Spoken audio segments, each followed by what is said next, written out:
현재 시각 8시 24분 향해 갑니다. 지금 보시고 계신 머니쇼는 SBS BG앱과 유튜브에서 실시간 시청이 가능합니다. 특히 SBS BG앱 다운로드 받으셔서 시청하시면 다양한 정보 확인해 보실 수 있고요. 더 많은 주식 정보 원하시는 분들은 카카오톡 채널에서 머니를 검색하셔서 친구 추가하시면 됩니다. 주말 사이 계속해서 지금 이스라엘 이란 간의 무력 충돌 그리고 확전 가능성 관련 소식들이 빼곡했던 것 같습니다. 네. 속보도 그렇고요. 그렇죠. 예.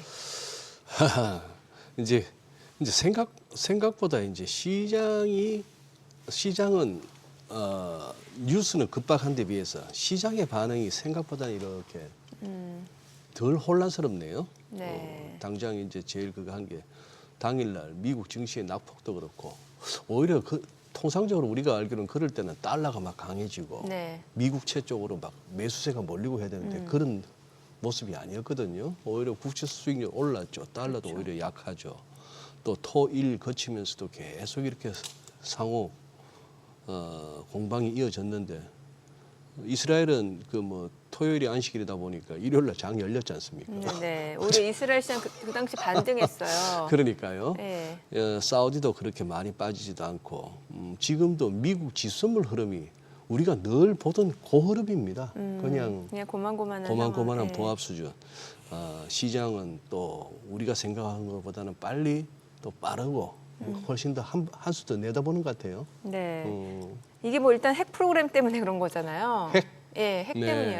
핵 때문인데 또 G7 정상회의 이제 때마침 열리게 되고 또 지금 유럽 연합도 그렇고 핵과 관련해서 지금 좀 협상이 있어야 된다라고 하니까 글쎄요. 어쩌면은 또 시장이 기대하는 그런 합의가 이루어질지 않을까라는 생각도 들고 또 한편에선 장기화될 가능성 우려도 있고요. 네. 네.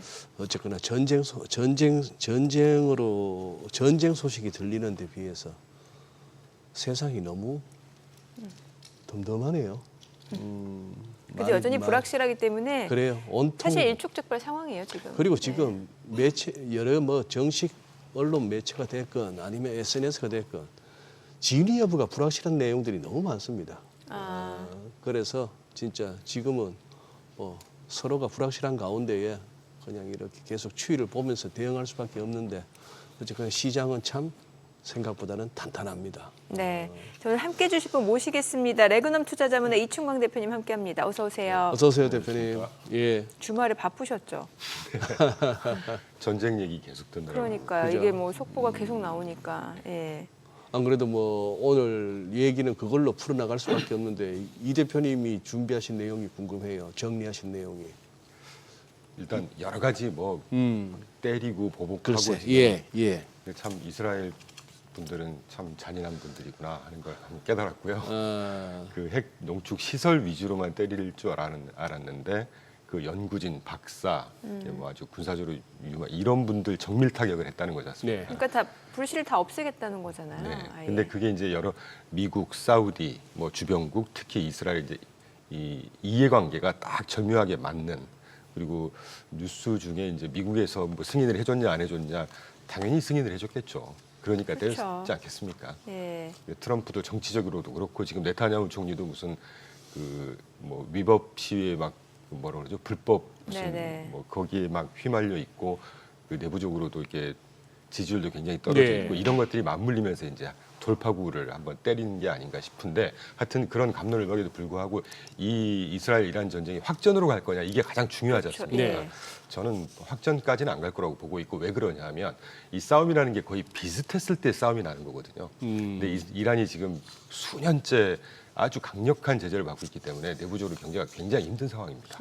그러니까 주말에 보니까 그 SNS라든가 이제 외신 헤드라인들이 네. 이란에서 이스라엘에서 공격 그만하면 우리도 그만할 그 생각이 있어 이런 식으로 계속 유화적인 멘트를 날리는 거 보면 네. 이란이 속된 표현으로 조금 후달리고 있다 지금. 그리고 이란 내부에서도 지금 현 정권에 대한 반대 시위가 그렇죠. 지금 확산되고 있다면서요. 왜냐하면 이거 오하다가 그냥 본토가 다 때려 맞아버렸지 예, 예. 않습니까? 그러니까 이 지지율이 높을 수가 없는 것이죠.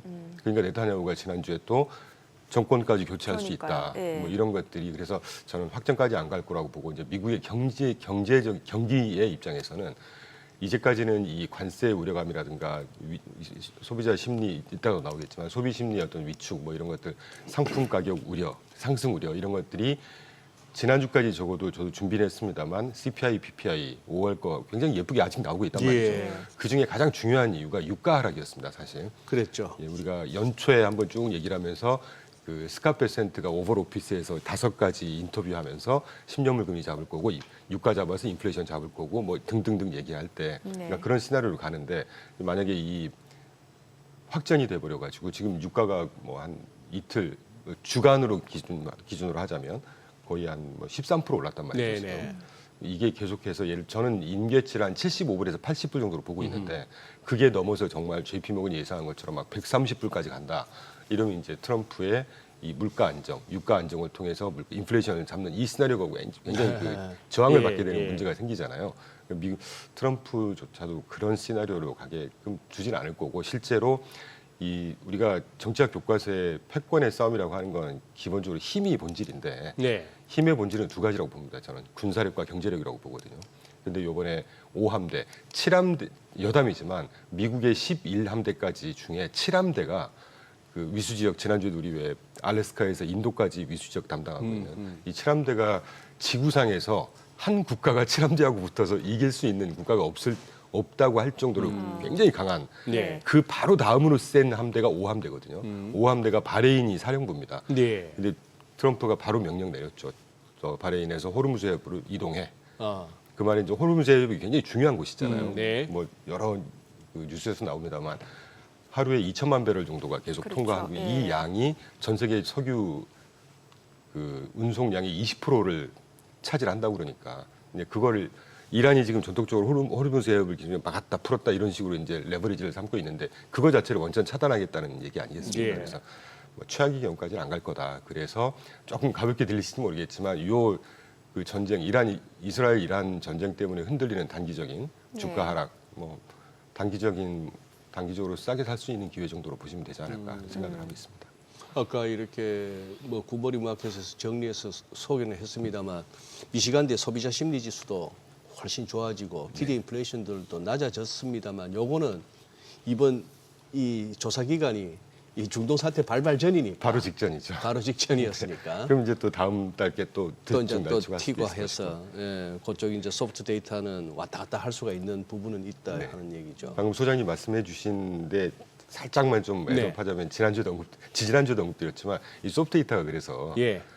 심리적으로 한번 얼어붙은 걸 반영을 해서 우리가 거기에 또 막 걱정을 하고 하지만 지난번에 찾아뵀을 때 그 미중 중간 합의 때문에 또 싹 개선되고 네. 뭐 이런 것들이 왔다 갔다 하지 않습니까? 그래서 실물 경기를 제대로 보여주는 데이터는 아니구나 역시 하는 생각도 같이 했었죠. 시장 변동성 지수는 어땠나요?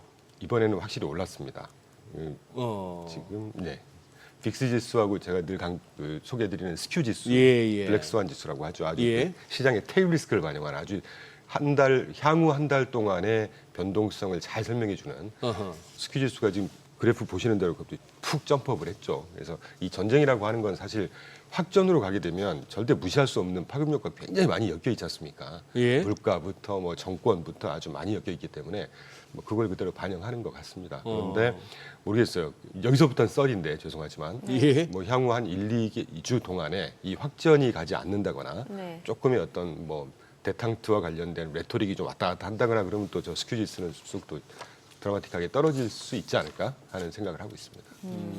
앞서 소장님이 뭐 지금 중동의 지정학적 그 리스크에도 불구하고 시장 자체는 어느 정도 하단 자체가 좀 탄탄하다라는 말씀 주셨는데 그러면 업종별로 좀 어땠는지 좀 흐름을 보면 좋을 것 같아요. 보시는 대로 업종 예. 지난주 일주일만 놓고 보면 나쁘지 않았습니다. 예. 대신 이제 임의 소비 부분이 뭐 지난주에도 소개드렸지만 지난 한 2달 동안이었죠. 네. 관세 때문에 굉장히 시장이 많이 막 하락하고 할 때 잘 버텼던 유일한 2개 업종 임의 소비하고 헬스케어만 네.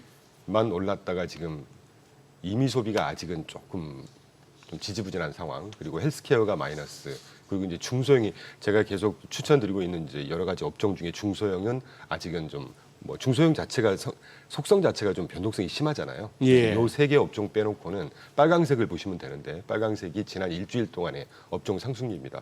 보시면 뭐 산업재 제가 그때 강조드렸던 뭐 산업재라든가 유틸리티 뭐 이런 것들이 좀 아주 탄력적으로 오르고 있고 이게 이제 지난주 금요일 하루가 지금 S&P 등등에서 1% 한 중반 이상씩 빠졌으니까 그거를 감안한다고 하면 그게 없었다고 하면 거의 산업재 같은 경우로 지금 7.95% 주간 상승인데 거의 10% 가까운 상승을 했다는 얘기거든요. 그래서 시장의 저변은 아직 훼손은 아직 안 돼 있고 지난 2달 동안 많이 빠졌던 거에 대한 반발 매수세도 있을 것이고 미국 경기에 대한 자신감도 있을 것이고 왜냐하면 지난주 우리가 봤던 것처럼 물가도 안정되고 나왔고 그리고 이제 이따가 소개해드리겠지만 노동 시장이 조금 균열이 되는 게 보이긴 하지만 아직은 뭐 침체까지 갈 수 있는 그런 수치가 아니기 때문에 뭐 소비도 여전히 괜찮다고 하는 여러 가지 은행들에서의 뭐 카드 사용 실적이라든가 이런 것들 보면 아직 탄탄하다 뭐 이런 것들을 반영하는 것 같습니다. 예. 지금 그러면 어떻게 사실 이 중동 사태가 발발하지 않았더라도 어떻게 보면은 지수는 조금은 고민스러운 레벨에 와 있었잖아요. 미국도 우리도. 네. 맞습니다. 우리는 대선 이후에 그야말로 거침없이 굉장히 수직 많이 상승을 올랐었죠. 했고 네. 미국도 거의 지수나 어지간한 주요 종목들이 전 고점 내지는 역사적 고점 근처까지 왔었고 한번 여기서 쉬어갈 타이밍이 됐었던 쉬어갈 거죠, 타이밍이 사실. 돼서 또 타이밍이 된 상황에서 또 누구나 악재로 여길 만한 재료가 나왔는데 생각보다 시장은 탄탄하고 아직 뚜껑은 열어봐야겠지만 이게 오늘 월요일 미국장이 추가 하락하기보다는 오히려 버텨낼 것 같단 말입니다. 강보합, 약보합 뭐그 수준, 정도, 보합 예, 수준에서. 지금 현재 프리마켓에서 약보합 정도 예, 되지 약보합인데 않습니까? 약보합이라기보다는 거의 보합이에요. 뭐 안 움직이는 정도. 네. 참 의외의 흐름이긴 합니다. 그러니까 지난주에도 왜 국내 시장 우리 언급했을 네. 때 미국도 마찬가지죠. 예. 단기적으로 많이 V자 반등했고 이제 뭐 이익 실현성 매물도 좀 있을 타이밍이 아닐까 조심스럽게 그랬었죠. 전망을 했습니다만 예. 그게 그러니까 울고 싶은데 뺨 때려준다고 항상 시장은 보면 이런 이슈들이 항상 생기는 것 같습니다. 예. 일단 지금 시장에서 앞서 소장님이 그 시장 자체에는 큰 움직임은 없었고 오히려 미국 예. 국채 수익률이 좀 올라갔다는 말씀 글쎄, 주셨잖아요. 예, 예. 이게 뭔가 전쟁이 난다 하면 안전자산으로 이제 자금이 쏠리면 이제 국채 가격이 올라가고 오히려 국채 수익률이 떨어져야 되는데 떨어지는 근데 이제 국채 수익률이 올라간 거에 대해서 이런 해석이더라고요. 유가가 오를 수 있기 예, 때문에 바로 그 이유라고 저도 보고 있습니다. 예, 그럼 그거에 대해서 이게 유가가 급등할 수 있다는 우려는 사실 이제 호르무즈 해협이 봉쇄된다라고 하면 더 그렇다는 거잖아요. 근데 이제 결론부터 말씀이 아까 살짝 언급드렸지만 저는 네. 그렇게까지 갈 거라고 보지는 않는데 네. 지금 현재는 전쟁이 이제 초입 국면 아니겠습니까? 그거 네. 굉장히 불안한 것이죠. 뭐 그런 것들을 반영하는 게 아닐까 하는 생각이 듭니다. 그리고 실제 지난 일주일 동안 13.35% 올랐습니다. 유가. 예, 예. WTI 기준으로. 네, 예. 그러니까 이런 것들을 반영해서 뭐 말씀 나온 김에 그 네, 우리 계속 시청자분들 왜 이 호르무즈 해협이 중요한지 좀 알려주시면 좋을 것 같아요. 호르무즈 해협이 아까도 살짝 언급드렸지만 하루에 이 물동량, 원유의 물동량의 20%를 거기서 계속해서 움직이고 있죠. 그러니까 저기가 만약에 막힌다. 네. 제가 자료 준비한 것 중에 저게 네. 보니까 위치가 이란산 석유뿐만 아니라 원유뿐만 아니라 사우디아라비아산 사우디, 뭐. 쿠웨이트, 카타르, 네, 뭐 네, 바레인 카타르산, 네, 이쪽이 맞아요. 다 모든 저쪽- 원유가 다 이쪽으로 맞아요. 통해 갑니다. 예. 그러니까 이란이 전통적으로 여기가 이란 지배 지역이거든요. 그러니까 이란이 이거 가지고 막았네 어쩌네 항상 이런 식으로 해서 유가가 뭐 근데 이런 현실적으로 실제 막았던 적은 없지 않습니까? 봉쇄한 적은. 그렇죠. 말은 늘 이럴 때마다 나옵니다만. 예, 예. 그러니까 이제 그런 뭐 걱정, 위기감 이런 것 때문에도 유가라는 건 충분히 움직일 수가 있는 것이죠. 네, 네. 근데 그 도쿄로 그 뭐야 자기 활동 찍는 거 아닙니까? 그런 이란 말이죠. 입장에서도. 네. 그러니까 지금 이란 그래서 저는 전략적인 뭐 측면에서 아까 모두에도 설명드렸지만 이란이 이 전면전까지 갈 수 있는 이런 체력이 아니다는 생각을 하고 있는 것이죠. 이걸로 이제 협상의 레버리지 정도 삼지 않겠습니까? 네. 네. 뭐나 이란도 정말 산유국이잖아요, 또. 그렇죠. 그 어느 정도 이란이 예. 지금 자료 보시는 대로 2023년 거기는 하지만 뭐 네. 작년도 마찬가지였을 겁니다. 전 세계 5위 산유국입니다, 아, 사실. 5위 산유국. 예, 산유국 기준으로 보면 5위인데 네. 재미있는 게 엑스포트, 그러니까 수출 기준으로 보면 상위 10위권에 전혀 속하지가 않아요. 그러니까 아. 이게 이란 제재 때문에 네. 이란산 원유를 다 수입 금지를 시켜버렸다는 네. 얘기죠. 그러니까 이란이 정말 제가 아까 좀 속된 표현을 썼지만 굉장히 후달리는 상황입니다, 경제가. 저게 아마 중국으로는 갈걸요. 그렇죠. 그렇죠. 예, 맞아요. 뭐, 예. 네, 예. 뭐 예. 근데 뭐 미미하지 않겠습니까? 그래서 이번에 만약에 이란산 원유 수출 자체가 더 제한이 되면 중국도 타격을 중국이 힘들기 때문에 예, 그런 얘기 네, 나오더라고요. 말씀을 바로 좋은 말씀을 주셨어요. 그래서 저는 월스 케이스까지 가지 않을 거다라는 생각을 하고 있죠. 이럴 때 항상 또 이제 나와야 되는 얘기가 우리 그거 아닙니까? 미국이 알았네 몰랐네 묵인을 했네 승인을 했네 뭐 이런 얘기. 저는 충분히 알고 충분히 통화했고 알고 승인했다고 했다 생각하고 봐야 되는 거고 그렇죠. 이틀 전에 무슨 뭐 대사관 인력들 소개령 내리는 걸로 보나 예. 시장도 그래서 이미 다 어느 정도 예견됐던 상황이다 이런 말도 있고 또 이럴 때 늘 나오는 게 그러면 러시아는 중국은 이렇게 되는데 또 푸틴 대통령하고도 또 통화했다는 거 아니에요? 네. 그리고 이제 뭐 정치학적으로 보면 그러니까 지금 자료에 보시는 대로 이전 가장 전면전으로 갔을 때가 1973년도에 아랍 그 오일 엠바고 했을 때, 네. 그러니까 이스라엘 대 아랍 연합국들이 정말 네. 그때 이제 가자지구 뭐 수복 칸에 어쩌네 해가지고 난리가 났을 때거든요. 그때 참고로 그 유가가 300%에서 400% 올랐습니다. 네. 배럴당 3불 수준에서 40불까지 올랐으니까. 예. 그러니까 그때 이제 우리가 월스케이스 시나리오를 보자면 이제 이런 경우가 있었는데 그때와 지금하고는 굉장히 상황이 틀리죠. 지금 정리 간단히 해도 그때가 이제 욤키푸르 전쟁이라고 그래서 맞아요. 예, 중동 전쟁 중에 욤키푸르 제일 중요했던 전쟁이죠. 예, 유대교에서 가장 중요한 명절이거든요. 이게 네네. 속죄일인가를 뭐 한다고 합니다. 그때 당시엔 이제 아랍 그 연합국들을 러시아가 지원을 했었거든요. 네. 근데 러시아가 지금 그런 지금 체력이 아니죠. 우크라이나에서 거의 뭐 지는 전쟁 아니겠습니까? 우크라이나 전쟁을 간단히 빨리 끝내버릴 줄 알았는데 네. 까보니까 러시아의 군사력이 어이구 이거 뭐 한 반세기 전의 체력을 갖고 있네 뭐 이런 등등. 그래서 그때 당시에 러시아의 풀 지원을 받았던 상황이 전혀 아니고 예. 중국도 지금 제가 누차 말씀드리지만 중국 뭐 소개는 잘 안 돼서 그렇지 굉장히 힘듭니다 지금. 그리고 지난 주말 현재 보니까 드디어 이제 그 시진핑의 뭐 딴 얘기긴 하지만 시진핑 가택 연금설까지 나오고 있거든요. 그래서 그런 상황이기 때문에 이 아랍 전쟁에 뭐 지원을 해줘서 같이 한번 전면전으로 가고 이런 상황 아니라고 보고 있고 그런 것들을 고려했을 때 전면전까지는 안 갈 거다 하는 생각을 하고 있죠. 그러니까요. 아 이게 지금 그나마 저기 하마스하고 헤즈볼라를 갖다가 어느 정도 제압했고 그쪽이 무너져 있으니까 이스라엘이 지금 이란하고 이제 이란에만 전념할 수 있는 그런 상황이 되었습니다만. 그리고 달러도 좀 신기해요.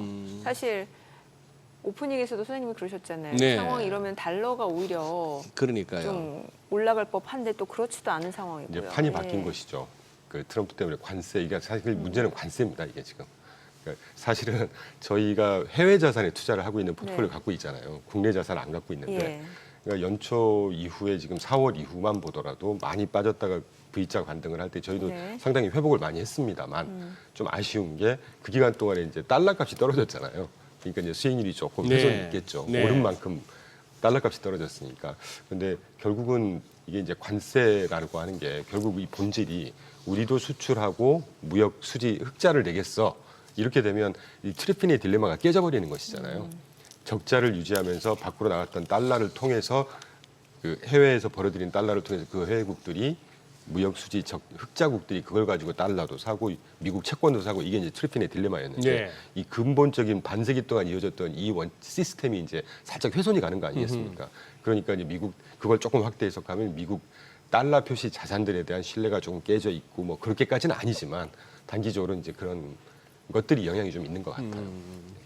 뭐 아주 사악하게 얘기하고 의심을 해가지고 예를 들어서 진짜 달러 인덱스가 100 이하에서 98 근방에서 한번 멈췄다가 다시 흘러내리면서 98도 깰 무렵 야 이러면 이제 달러가 진짜 추세적인 하락으로 가나?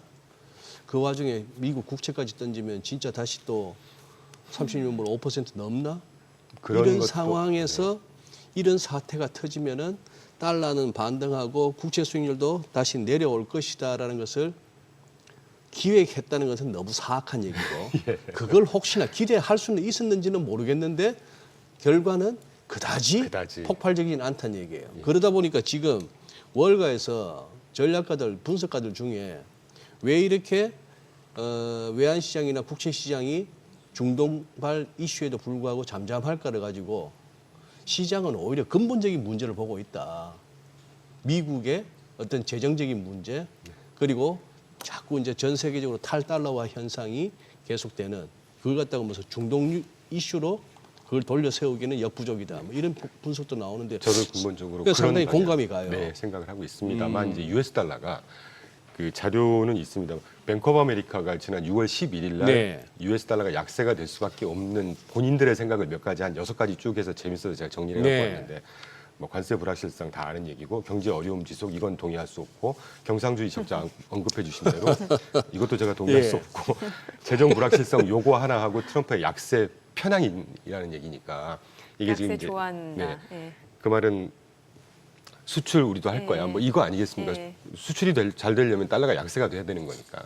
뭐 트럼프라는 분이 그걸 원하니까 이제 큰 방향으로 가겠죠. 근데 참고로 이 우리가 가끔 뱅크 오브 아메리카나 이제 JP 모건의 제이미 다이먼이 금리 갖고 막 가끔 얘기를 할 때 예. 네. 너무 중요시하게 생각하실 필요는 없는 게 네. 그분들은 뱅커들이지 인베스터가 네. 아닙니다. 네. 예. 저도 JP 모건에 그때 말씀드렸지만 한번 만나뵌 적이 있는데 네. 2024년 초반인가요? 네. 기억하시는지 모르겠습니다. 그때 막 금리가 떨어질 거냐 빠질 거냐 계속 올라갈 거냐 인플레이션 때문에 할 때 그 제이미 다이먼이 연말 투자자 레터들 쭉 보내면서 거기서 미국 10년물 금리가 8% 갈 거다. 아, 그때 당시에 4.3, 4.4. 기억나요. 예, 네. 예. 그때 말씀하셨잖아요. 그 아우라가 네. 대단하다고. 예. 근데 예. 그때도 제가 뭐 방송에서 그런 표현 예. 드렸는데 그 스트레스 테스트를 한 번씩 하죠, 은행들. 예, 예. 그때 당시에 스트레스 테스트가 보고서를 제가 읽어보니까 2%대에서 15%까지 갈 수 있다. 네. 그러니까 이런 식의 내용 예, 보고서가 예, 나옵니다. 예, 시나리오별로 예. 하다 보면 그걸 중간에 8% 얘기했는데 아. 그러니까 은행 출신 분들은 굉장히 그러니까 리스크 관리가 첫째 중요한 덕목이기 때문에 항상 안 좋은 쪽으로 편향이 있다는 말씀을 좀 드리고요. 그런데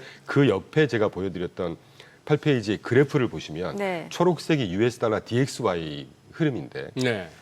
트럼프 일기 때 DXY가 한 90불 초반까지 쑥 떨어졌다가 아, 예. 올라갔다 반복을 합니다. 예. 요 정도가 임계치인 것 같아요. 그리고 지금은 25년 동안에 2000년 이후의 그래프만 갖고 왔지만 과거에 50년 그래프를 보지 않습니까? DXY가 평균이 한 95불 정도 돼요. 95. 네. 음. 크게 보면 90에서 한 100불 사이인데 한 95에서 한 100불 정도가 딱 수렴하는 100불이라기 하니까 무슨 포인트라고 얘기를 예, 하죠. 90. 예, 예, 저도 헷갈려요. 예.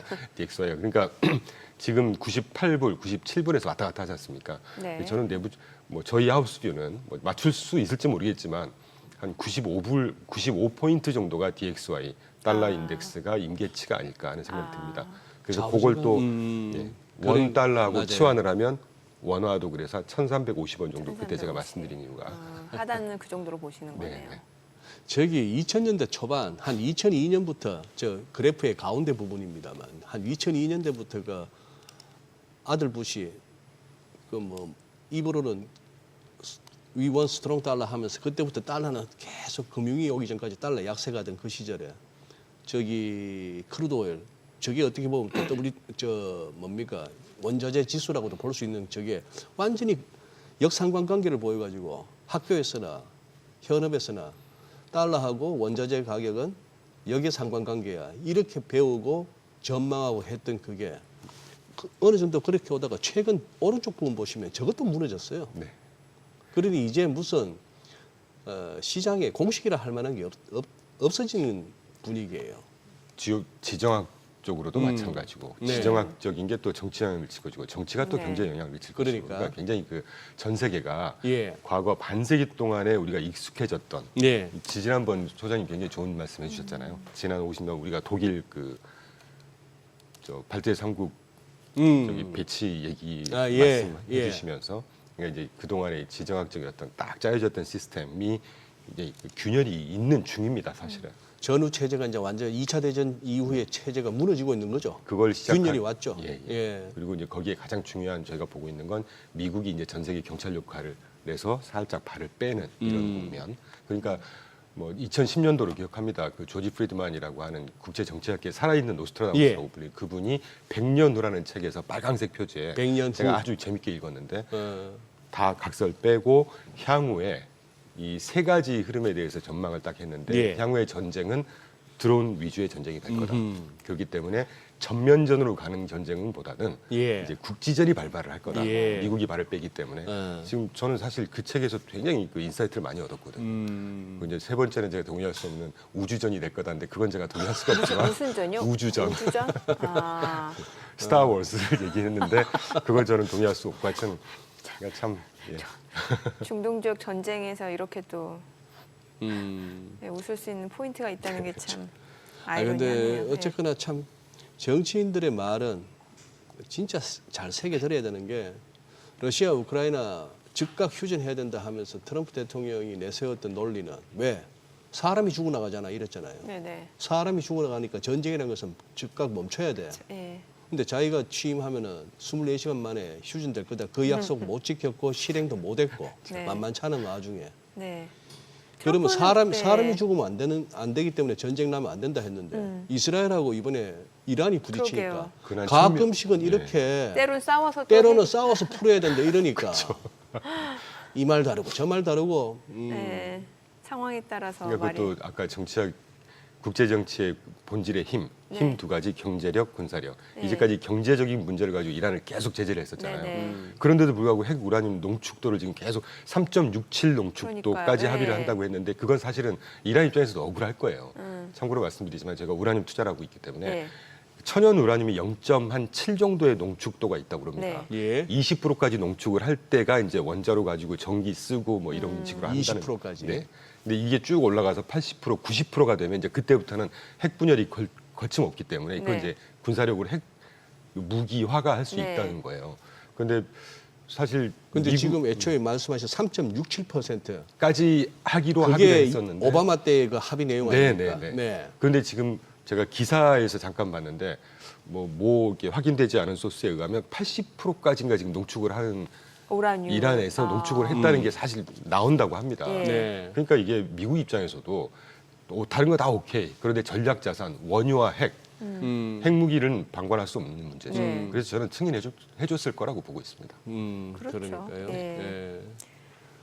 근데 이제 이러다 보니까 그냥 그동안에 시장 관련해서 얘기했던 뭐 관세 협상 어떻게 돼가고 있어? 뭐 이런 얘기들이 쑥 들어가 버렸어요. 아니 이 가운데 또 트럼프가 그러니까 로이터 통신 보도 내용이긴 합니다만 그 제네바 합의 8월 10일 그 이후에 90일 중국에 대해서 추가로 관세 연장을 검토한다. 또 이런 보도도 나오다 보니까 예. 그리고 로이터 통신도 통신이지만 지난주에 제가 날짜는 정확히 기억 안 나는데 네. 스카페센트가 이미 예. 그 지난주에 제가 자료로 갖고 왔었는데 네, 소개를 네, 네. 스카페센트가 이미 90일 추가로 연장하는 걸 검토하고 있다라고 얘기를 했습니다. 네네. 그러니까 최근에 정책이나 이런 것들에 대해서 그때도 말씀드렸지만 경기를 누가 가장 객관적으로 판단하고 있는지는 제롬 파월 그리고 네. 정책 부문에서는 스카페센트의 입이 제일 중요하다 이런 생각을 하고 있죠. 네. 자, 지금 시각 8시 51분 향해 갑니다. 오늘 양시장 호가 상황 체크해 보겠습니다. 먼저 코스피부터 좀 보도록 할게요. 오늘 코스피가 소폭 하락 출발 예상됩니다. 예상치 지수 2,887포인트고요. 코스닥 0.68% 하락 예상됩니다. 예상치 지수 763위죠. 시가총액 상위 종목 예상가 보겠습니다. 삼성전자 오늘 강보합 출발 예상되고요. 지금 호가는 58,400원, SK하이닉스 0.8% 하락 예상됩니다. 예상 체결가 233,500원이고요. 삼성 바이오로직스가 0.7% 내림세가 예상됩니다. 호가 101만 1,000원이고 LG 에너지솔루션 1.8% 하락 예상됩니다. 지금 호가는 29만 500원. 이 가운데 방산주들 지난 금요일에도 일부 방산주들 강세를 나타냈었는데요. 한화 에어로스페이스 오늘 2.6% 상승 예상됩니다. 지금 호가는 97만 원으로 집계가 되고 있고요. 현대차는 0.4% 하락 예상됩니다. 지금 예상가가 19만 8,100원. KB금융, 삼성전자 우선주 보합 예상되고요. 기아가 1% 약세 출발 예상됩니다. 지금 호가는 9만 6천 원, HD현대중공업 보합 예상되고 있습니다. 코스닥 시가총액 상위 종목 예상가 보도록 하겠습니다. 알테오젠 오늘 1% 상승 예상됩니다. 금요일 날 6% 좀 많이 떨어졌었죠. 오늘 좀 일부 되돌림 반등 예상되고요. 호가는 39만 원. 에코프로비엠 1.5% 하락 예상되고요. HLB가 3% 약세 출발 예상됩니다. 호가는 5만 900원. 에코프로가 1.6% 하락 예상되고 레인보우 로보틱스가 2% 하락 예상되면서 예상가 27만 원이고요. 그리고 휴젤이 오늘 보합 출발 예상되고 있습니다. 파마리서치도 보합 예상되고요. 이 가운데 펩트론이 3% 하락 예상됩니다. 호가 18만 원, 리가캠바이오 보합 예상되고요. 클래시스 0.8% 내림세 예상되면서 예상가 59,500원으로 집계가 되고 있습니다. 자, 이제 개장까지 한 7분여 가량 남았는데요. 오늘 보니까 일부 정유주 음식료 섹터 그리고 방산주 강세가 좀 예상되는 분위기네요. 해운주까지도 아무래도 운임료가 상승될 것이다라는 예상이 있기 때문에 해운주도 예. 상승 예상되고요. 그러니까요. 혹시나 싶어서 한번 로키드 네. 마틴 미국의 대표적인 방산주니까 한번 봤더니만 지난 금요일 날 그 뉴스 터졌는데도 상승폭이 3.66%네. 오히려 그거보다는 우리 방산주가 더 좋은 것 같아요. 네, 그리고 최근에 보면은 드론주들도 흔히 드론주들. 네, 이번 전쟁에서 보면은 이제 드론과 안티 드론의 싸움이라고 해도 사실 과언이 예. 아니기 때문에. 근데 진짜 그 학습 효과가 참 무서워요. 이런 거 지정학적 리스크 어쩌고 저쩌고 해갖고 장 빠지면은 그런다고 세상 망한 적이 있습니까? 장 무너진 적이 있습니까? 그러고 나서 다 꾸역꾸역해서 다 고점 열고 해서 이렇게까지 와놓으니까 금요일부터도 그런 주변의 분위기가 느껴지더라고요. 제발 좀 빠져라. 나 좀 사게. 아, 살 기회. 네. 참 바람직한 분위기가 보고 있습니다. 아니, 그래서 이제 지난 금요일에 보면은 개인 투자자분들이 엄청 사더라고요. 그러니까요. 그러니까 이게 결국에 지나고 보면은 그때가 또 싸게 살 수 있는 매수 기회였다라는 학습 효과가 있기 때문에 말씀해 주신 대로 학습 효과가 네. 학습 효과. 네네네. 예. 자, 그래서 이제 관세 이슈 좀 짚어보면 좋을 것 같습니다. 일단 뭐 지금 G7 정상회의 있고 또 뭐 관세 전쟁, 관세 이슈는 계속해서 또 시장에 영향을 줄 수밖에 없으니까요. 뭐 지난주에는 그래도 관세는 뭔가 그러니까 스텝 바이 스텝으로 조금씩은 네네. 진전되는 모습이었습니다. 그 중국하고 미국 협상 별게 없었다는 평가도 네. 있긴 하지만 제네바 합의를 다 깨트렸었던 네. 것이죠, 그 사이에. 근데 거기에 플랫폼으로 다시 가자. 거기서 다시 시작하자. 이것도 진전 아니겠습니까? 네. 그런데 이제 뭐 어떤 뭐 평론들이나 이런 거 보니까 미국이 조금 더 양보를 많이 했다 이렇게 평가를 하는데 저는 수치로 얘기를 하고 싶고요. 실제 미국의 대중 관세가 55% 유지했고 중국이 대미 관세를 10% 유지했다. 네. 뭐 이건 안 봐도 누가 더 유리한 입장에서 그 중요한 건 아니지만 누가 더 조금 더 누구한테 기울어진 협상이었냐라는 건 네. 말씀 안 드릴 것 같고 보시는데 미국 인도 관세 협상 잠정 합의했고요. 멕시코하고도 차관 관세 부분 철폐 협정하는 거에 지금 근접할 정도로 일단 미국 입장으로 가고 있는 협정 뭐 스텝 바이 스텝으로 디벨롭이 되고 있다. 뭐 그 정도 소식이 있었습니다. 혹시 그 부분은 한번 생각해 보셨습니까? 뭐 일본 제철하고 USD를 합병하는 거 승인했지 않습니까? 네. 그- 최종 승인했죠. 예, 그 시사점이 뭐죠, 그게? 첫째 정치적으로는 이제 역시 일본과 미국은 혈혈 동맹이다. 하하, 그런 내포한 뜻은 잘 아시겠지만 일본이 미국 말 잘 듣는 국가다. 일본이 그리고 나서 연관성이 있을지 모르겠지만 오늘 아침에 제가 오면서 들어보니까 일본에서 그 국채 매입을 줄일 거라고 했었는데 네, 네. 국채 매입 중단, 그러니까 국채 매입을 그 표현이 좀 그런데 그 조금 덜 살 거야라는 폭을 줄였다고 하거든요 지금. 덜 테이프링이네. 국채 매입을 줄여 나가기로 했던 그 그 계획을 양을 줄였다고 그걸 합니다. 줄이겠다. 그러니까 그런 것들이 그 안에 뭐 미국 국채도 들어가 있을 것이고 그럼 이게 좀 인라인한 모습 아니겠나. 뭐 그러니까 그런 그게 생각도 유동성이 조금 듭니다. 더 확대된다 이렇게 해석이 되는 거네요. 매입 규모. 매입 규모를 축소? 조금 그러니까 매입 축소했던 거를 다시 좀 줄인다는 줄인다. 거니까 미국 국채를 조금 더 사겠다. 아, 예, 감축 예. 기술. 네, 예. 그러니까 시중에 유동성 공급이 네, 되는 네, 거죠. 네. 예. 계획보다는. 그래서 미국 국채 뭐 매수 기반에 네. 조금 더 도움을 주겠다는 얘기 아니겠어요? 예. 그렇죠. 예. 뭐 그런 것들이 다 맞물려 있겠죠. 예. 그러면 뭐 G7이야 뭐 뉴스 나온 대로 한번 쫓아가면 될 것 같고 네. 이 와중에 그 잘난 어르신들 모여서 뭘 논의하는지 어떤 결과를 끄집어내는지 뉴스만 보면 될 것 같은데 네, 네. 그냥 뉴스 정도로만 그냥 보시면 밥이나 먹고 사진만 찍고 마나? 예. 근데 그거는 생각해봐야죠. 화수 이틀 동안 FMC는 하는데 뭐 나올까요? 아, 쉽지 않을 것 같아요, 예. 지금 상황이. 내가 연중 관계자를 하더라도 네. 나는 입국 다물고 있겠다 아니, 회의에서. 왜냐하면 그 전에 나온 지표 자체는 좋아도 지금 워낙 지금 중동 정세가 불안하니까. 네. 유가 우려되고 그다음에 유가 우려 이전에 네. 지난주에 NFIB 네. 중소자영업자연맹 네. 지수가 나왔거든요. 다행히 지난달 굉장히 안 좋았었는데 다시 네. 반등을 했습니다. 네. 뭐 수치는 따로 보여드리지 예. 않겠습니다만, 근데 그 지표 하부 지표 중에 어닝 트렌드라고 있는 게 있습니다. 어닝스 트렌드. 그 테이블 한번 찾아서 보여주십시오. 네. 어닝스 트렌드가 유일하게 지금 시즈널리 그 조정된 레벨이 마이너스 26%로 줄어들고 있고 제가 따로 그 마이너스 26% 줄어든다는 거는 기업 이익들 중소자영업자 예, 예. 그 설문 대상 기업들이 예. 향후에 기업 이익은 좀 이익, 줄어들 것 이익이, 같아라고 저 예상 네. 응답을 했다는 얘기고 네. 자료는 제가 지면 한계 때문에 안 갖고 왔지만 그 plan to raise prices라고 그래서 네. 제품 가격들을 올릴 계획이 있어라는 게 상당히 많이 떴어요 지금. 네, 네. 그러니까 유가도 유가지만 이런 그 기업단에서의 전망이 하반기로 갈수록 이제 이 관세 영향을 점점 그 나타내주지 않겠나 하는 네. 우려감이 있습니다. 네. 저희 같은 사람도 이거 생각하는데 FMC 당연히 생각을 하겠죠. 그리고 실제 하드 데이터가 모르긴 몰라도 지금 그분들이 보고받고 보고 있는 실제 데이터들은 하드 데이터 중에서는 금리가 뜨는 물가가 점점 뜨고 있다는 게 아마 못내 확인이 될 겁니다. 저는 그렇게 생각하고 있거든요. 왜냐하면 4, 5, 6월 달 그 무지막지한 관세 막 판때기 갖고 나와서 했는데 그게 영향이 없을 수가 없는 것이죠. 예. 네. 그래서 저는 올해 금리 인하 확률이 뭐 할지 안 할지는 두고 봐야 되겠지만 저는 굉장히 급격하게 떨어지고 있다. 그리고 FMC가 그동안의 그들의 그 스탠스를 지킨다고 하면 예상 외에 정말 뭐 금리를 뭐 스몰 스텝이라도 해줄 가능성은 굉장히 낮다라는 생각을 하고 있습니다. 그리고 아울러서 내년도에 당초에는 원래 올해 25bp씩 2번이나 내년 25bp씩 2번 인하해서 그 페드 와치 같은 거 보면 내년 향후 지금으로부터 1년 동안 100bp 인하할 걸로 예상하는 확률이 가장 높았거든요. 근데 저는 그 확률도 점점 떨어져가고 있다는 생각을 하고 있습니다. 또 CPI, PPI 발표됐고 사실 가장 중요한 건 또 PC이잖아요. 그렇죠. 어떨까요? 예. 이번 뭐 잘 아시겠지만 PC라고 하는 건 CPI, PPI 그러니까 소비자 물가 지수, 생산자 물가 지수 그리고 수입 물가 요 세 네. 개를 합쳐서 산출한단 네. 말이죠.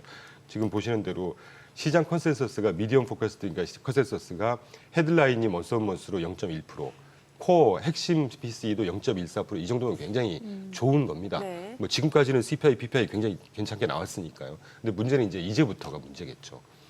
그러니까 6월 발표된 게 5월까지니까 이제 네. 6월 거를 발표하는 7월, 8월 하순으로 갈수록 아까 NFIB에서 그 중소자영업자들이 가격 올릴 거라는 그 전망이 굉장히 뭐 폭증까지는 아니지만 견조하게 상승하고 있고 뭐 이런 것들 그리고 우리가 이미 해묵은 얘기가 됐지만 4월, 3월 당시에 그 월마트 가격 올릴 거라는 네. 거 언론에서 나왔고 예. 뭐 16개 그 소매 브랜드 업체들이 가격 올릴 거라는 거 이미 나왔고 그러니까 언제까지 기업들이 네. 지금 소위 그 프로핏 레드 인플레이션이라고 하죠. 네. 관세 때문에 수입하는 물가가 올라가는데 그걸 알겠습니다. 억제할 수 개장하고 없으니까요. 들어보도록 네네. 할게요. 오늘 국내 증시를 확인해 보죠. 개장합니다.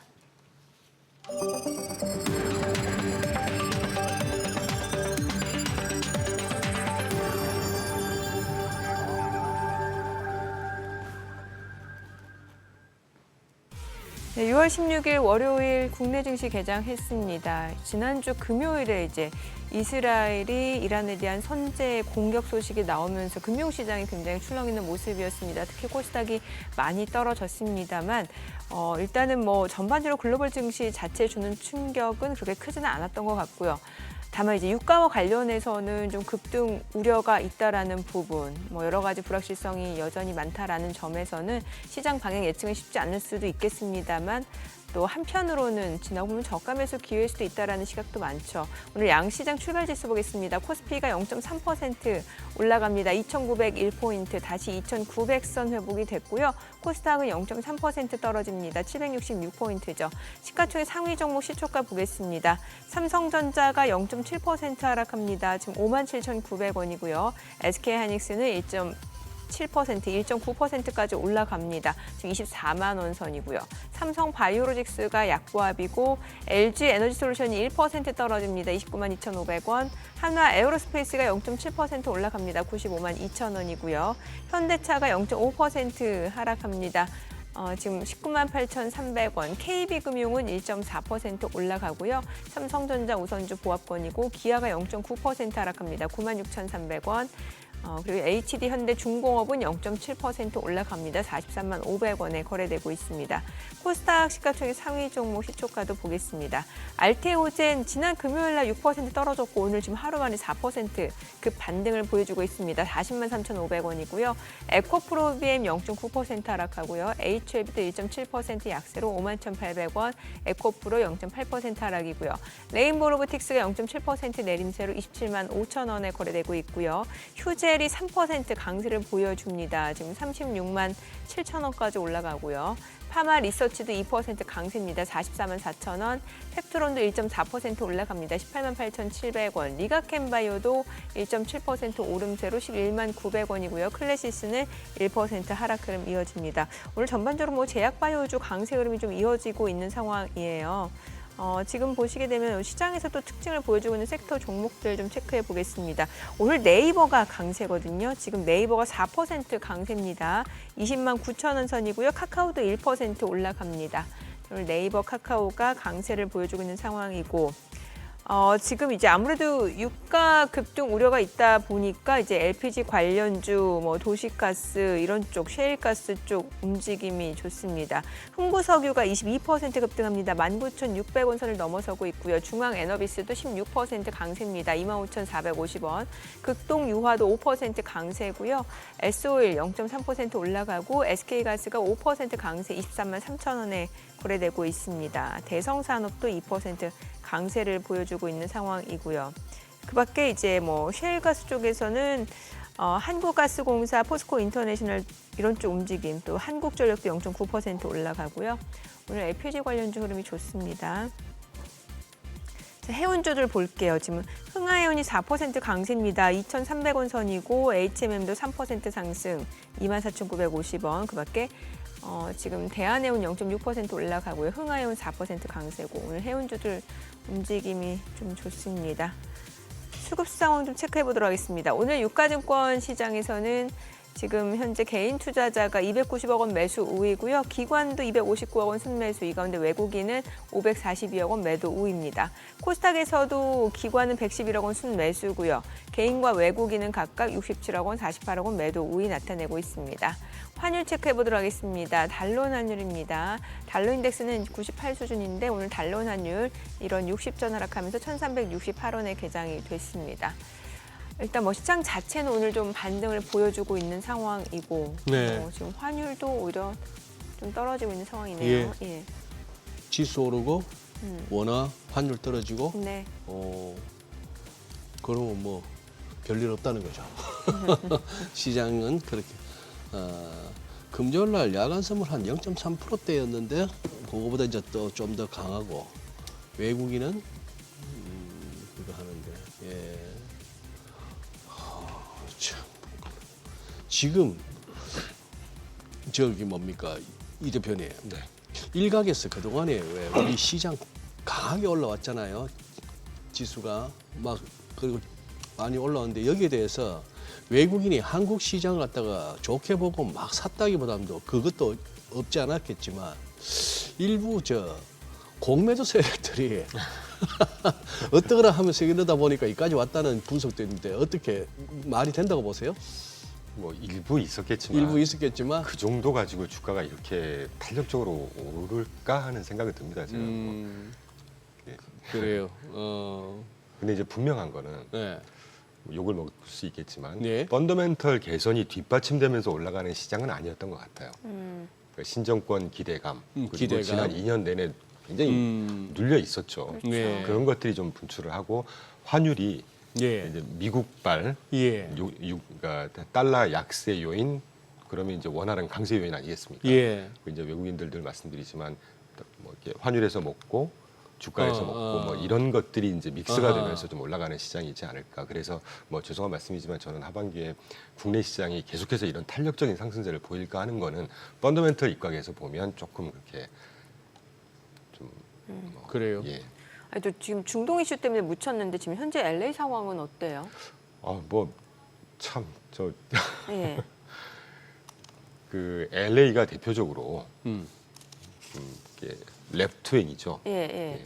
그래서 이제 저는 뭐 솔직히 말씀드리겠습니다. 그냥 네. 가감 없이 예. 불법 이민자들이 지금 그거를 왜 우리를 쫓아내려고 해라고 해서 시작한 거 아니겠어요? 네네. 저는 그게 좀 말이 안 된다고 봅니다. 불법 이민자들이 우리가 불법인데도 불구하고 왜 우리를 쫓아내려고 해라고 하는 데모를 한다는 게 이해가 되는 건가 애초에 싶습니다. 불법이 잘못된 거다. 그렇죠. 예. 예.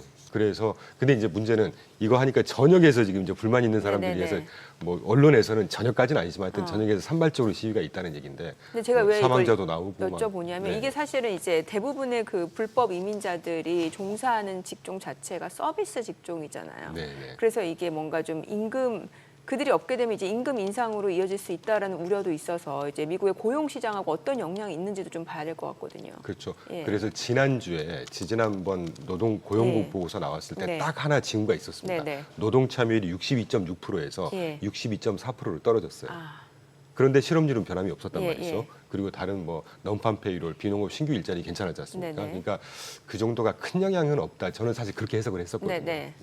아, 그 정도에서. 네네. 예. 그래서 펀더멘털의 큰 훼손까지는 아니다. 저는 그 생각하고 있습니다. 근데 계속 실업수당 청구 건수는 늘어났다. 이 부분에 또 주목하는 사람이 굉장히 있죠. 중요한 예, 말씀해 예. 주신 거고요. 제가 지금 예의주시하고 있는 게 실업수당 청구 건수입니다. 네, 네. 사실 제 짧은 경험에 의하면 노동시장을 가장 실시간으로 잘 보여주는 지표 중에 하나가 실업수당 청구 건수예요. 네, 네. 근데 지난주 목요일 6월 12일 현재로 나온 주간 실업수당 청구 건수 파란색이 주간 실업수당 청구 건수인데 다행히 똑같았어요. 네. 지난주까지 예. 24만 8천 건. 이것도 연초 대비하면 한 3만 건 정도 상승한 수준입니다. 연초에 21만 건, 22만 건이었다가 지금 점점 바텀업하고 트렌드 업하고 있거든요. 근데 문제는 컨티닝 조블리스 클레임스라고 해서 네. 2주 연속 이게 상당히 중요하단 말이죠. 그런데 109만 2천 건에서 194만 6천 건으로 좀 많이 상당히 늘었어요. 떴습니다. 예. 지금. 그러니까 우리가 이제 이걸 가지고 패드까지 연결을 하는 건데 예. 노동시장이 서서히 이제 이것만 보면 균열이 나오는 게 보이잖아요. 그렇죠. 그러고 적어도 지금까지 발표된 CPI, PPI 물가는 또 안정돼 있고, 그러니까 여기까지만 판단을 하면 분명히 이제 올 9월달에 금리 인하 가능성이 지금 뭐 한 93% 패드 와치에서 나온다는 거 아닙니까? 근데 이제 중간에 전쟁이 터져버려가지고 이제 그러게요. 어떻게 변할지 모르겠지만, 그런데 문제는 요번에 그래서 이번 주 그 수금요일 날 FMC하고 뭐 스테이트먼이라든가 인터뷰에서 저는 조심스럽게 전망을 하는 게 금리 동결할 텐데 네. 코멘트가 중요한 거잖아요. 네. 특히 요번에 또 이제 SEP 경제 전망 요약 발표하고 점도표가 발표되는데 그게 시장에서는 조금 비우호적으로 나올 것 같아요. 비우호적. 우호적으로. 그러니까 앞으로 우리 뭐 이렇게 되면 금리 인하 시켜줄 거야 이런 멘트는 안 나올 것 같고 아까 제가 NFIB에서 왜 네.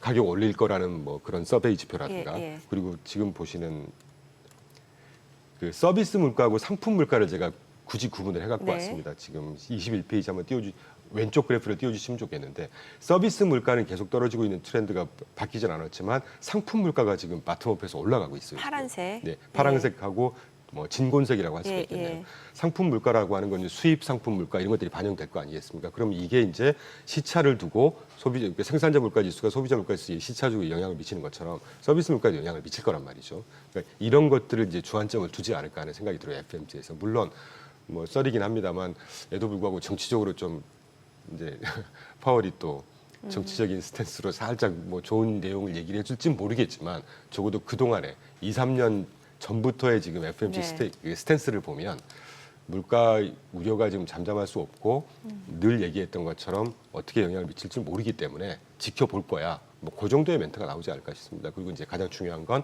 향후의 물가 상승 SEP에서 물가 상승 코어 PCE 물가 상승률을 어떻게 조정을 하는지 그리고 경제 성장률이 지난 그 분기에는 1.7% 전망했었는데 이게 이제 1.4라든가 조금 떨어지는지 어쩌는지 이런 것들 좀 봐야죠. 지금 거기 미국 주식하고 계시는 분들한테 이충광 대표님은 어떤 식으로 어드바이스 해주실 것 같습니까? 지금 이제 나스닥은 12월 16일 작년 12월 중순에 2200을 찍었네요. 그게 이제 고점이었는데 2204. 그런데 지금 우리가 아직 2만을 못 갔단 말입니다. 네. 지난 6월 11일 날 고점이 19,800인데 그러고 나서 지금 이제 요렇게 왔고 자 여기서 지금 뭐 엔비디아도 그렇고 뭐 등등이 보면은 여기서 이제 갖고 계신 분들 입장에서는 굳이 털 이유가 없는데 지금 이거 미국 주식을 지금이라도 담아야 되나 하는 분들에게 지금 이런저런 뉴스의 흐름이나 그걸로 지표로 봤을 때 어떻게 말씀하실 수 있겠어요? 감사한 질문이시고요. 네. 좀 길게 보면 당연히 들어갈 타이밍이라고 저는 보고 있습니다. 길게 보면 단중기적으로 보면 그때 네. 왜 제가 7월 달에 한번 살짝 흔들릴 것 같다는 말씀 글쎄, 그 드렸었잖아요. 말씀하셨고. 물론 이 전쟁 때문에 이 골이 얼마나 깊어서 그때 빠질 걸 미리 반영을 할지는 모르겠습니다. 아하. 그런데 이번 여름이 예. 올해 볼 수 있는 마지막 변동성이 올해 촉발이 볼 수- 되지 않을까 하는 생각이 듭니다. 음. 그래서 그 정도 한 뭐 6월 말 7월 접어들면서 타이밍 보시고 그때 정도 들어가시면 뭐 중기적으로 다 저점이지 않을까 하는 생각이 들어요. 그리고 아. 분명히 연말로 갈수록 분명히 올라갈 겁니다. 저는 그렇게 생각하고 있습니다. 어허. 내년도에 중간선거인데 그때도 말씀드렸지만 이거 말이 중간선거니 완전 총선거하는 거거든요. 그러니까 군불 지필 거란 말이죠. 예, 전체적으로. 예. 한번 그건 개별 기업도 좀 여쭤보고 싶어요. 다만 네. 예. 그래서 이제 퀄리티 주식이라고 하지 않습니까? 사실 제가 처음 말씀드리지만 2022년도에 제가 회사 시작하면서 가장 먼저 투자한 섹터 테마가 원자력이거든요. 원자력. 네, 네. SMR 뭐 작년부터 예, 나와서 예. 얘기했지만 저희는 3년 전부터 아마 저희 나라에서 저희가 운용기관 중에는 제일 처음 투자하지 않았을까 싶은데 그 SMR 같은 경우가 소형 원자로 리액터지 않습니까? 네네네.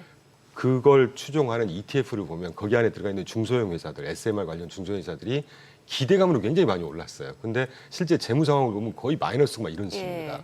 그래서 여기서 우리가 반면교사를 또 삼을 수 있는 것은 앞으로 적당한 변동성은 분명히 있을 거예요. 그리고 지정학적으로도 그렇고 균열이 지금 우리가 한가운데 있지 않습니까? 그렇게 되면 그런 것들이 실제 종목 단으로도 영향을 미칠 것이고 그래서 펀더멘탈이 좀 확실한 뭐 늘 해묵은 표현이긴 하지만 종목 장세, 업종 장세, 업종별로도 좀 선별적으로 뭐 이런 전략의 스탠스를 가져가셔야 되지 않을까 싶습니다. 그러면서 늘 말씀드리죠. 저는 산업재 하반기로 갈수록 중소형 부동산, 뭐 유틸리티 이런 것들이 산업재라고 하면 구체적으로 어디를 보시는 거예요? 공장 짓고 도로 닦고 뭐 건물 짓지 인프라 않습니까? 쪽이요? 그러면 이제 인프라는 아니지만 거기에 뭐 운송이라든가 자재를 대는 이런 네. 회사들이라든가 이제 이런 회사들을 얘기하는 것이죠. 예. 아니 원자력 쪽으로 하셨다고 하니까 야, 이 두산 에너빌리티는 정말 대단하네 이거. 일복으로 보나 주복으로 보나 월복으로 보나 이거는 기술적으로는 분명 과열이거든요. 과열인데 지금 이게 보면은 멈출 기세가 아니네요. 네, 더 갈 걸로 저는 생각하고 있습니다. 어허. 아, 원전주. 원전주는 저희가 아직 그 전략으로 보면 저희는 57개 투자 테마로 쭉 구분을 해서 해당되는 ETF를 구분한 네. 다음에 거기서 이제 리밸런싱에 활용을 하는데 네. 뭐 저 개인적이라는 말씀을 좀 전제로 저는 개인적으로 제가 가장 사랑하는 투자 테마가 현재 그 중에 하나가 원자력 테마입니다. 와. 전력 수요가 급증할 수밖에 없는 환경에서 AI 원전은 데이터 센터. 필수니까. 네. 그런데 이제 가끔 이런 말씀하세요.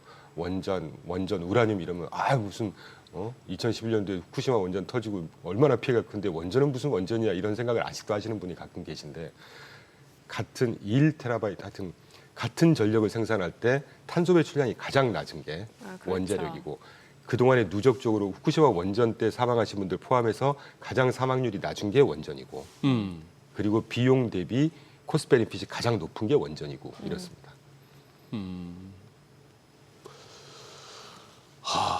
뭐 더 여쭤볼 게 없네.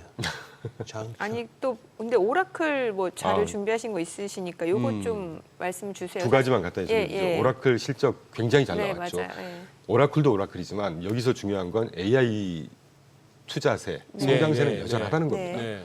그 테크 쪽에 가장 그 왕국이라고 표현할 수 있는 회사가 오라클이지 않습니까? 네. 예. 그러면 그걸 우리가 반면교사 삼을 수 있다는 것이고 그리고 지금 아까 우리 모두의 미국 자산 셀, 뭐 달러도 약세 뭐 이런 얘기했지만 예. 지난주에 가장 중요한 미국 10년물 경매, 30년물 경매 각각 6월 11일 날, 12일 날 있었습니다.